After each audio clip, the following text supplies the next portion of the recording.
કે બહુ શોખ હતો મને માણસોને ખુશ રાખવાનો, લોકોને મદદરૂપ થવાનો, પણ સાહેબ અનુભવ થઈ ગયો જ્યારે મારે જરૂર પડી ને ત્યારે જ માણસો બધા વ્યસ્ત હતા.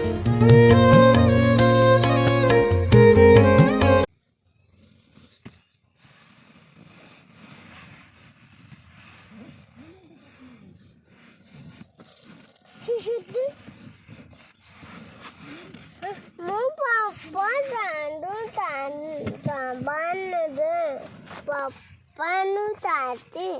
પપ્પાને પૂછો હેડો હેડો મમ્મી આર્યન કે કો કરે હે ના